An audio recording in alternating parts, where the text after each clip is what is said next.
একদিনে যে আমগুলো পেরেছিলাম তার ব্যবস্থা আজকে করলাম। প্রথমে বোঁটা কেটে সেগুলোকে জলে ভালো করে ধুয়ে নিয়েছি, তারপরে এগুলোকে সিদ্ধ চাপিয়েছিলাম এবং যতক্ষণ পর্যন্ত আমের কালারটা এই ধরনের না আসছে ততক্ষণ অবধি সিদ্ধ করে শেষকালে একটা ছুরি দিয়ে দেখে নিলাম কতটা সিদ্ধ হয়েছে।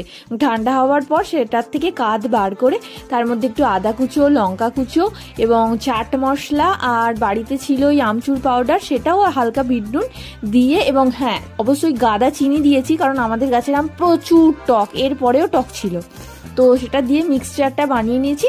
আর মশলার জন্য একটু মৌরি আর একটু জিরে হালকা করে ভেজে নিয়ে সেটাকে গুঁড়িয়ে নিয়ে মানে ক্রাশ করে নিয়ে ওই আমের কাঠের মধ্যে দিয়ে, এবং বরফ দিতে হতো কিন্তু আমাদের ঠান্ডা লাগার ধাত আছে বলে আমরা ঠান্ডা জল দিয়ে তৈরি করে কনিষ্ঠতম সদস্যকে দিতে গেছিলাম। সে যেই দেখেছে ভিডিও করছি অমনি না না ভালো হয়নি ন্যাকামো শুরু করে দিয়েছিল। তারপর অবশ্য সত্যি কথাটা স্বীকার করেছিল যে না ভালো খেতে হয়েছে, আর হ্যাঁ সত্যি ভালো খেতে হয়েছিল। আর আজকের মতো টাটা।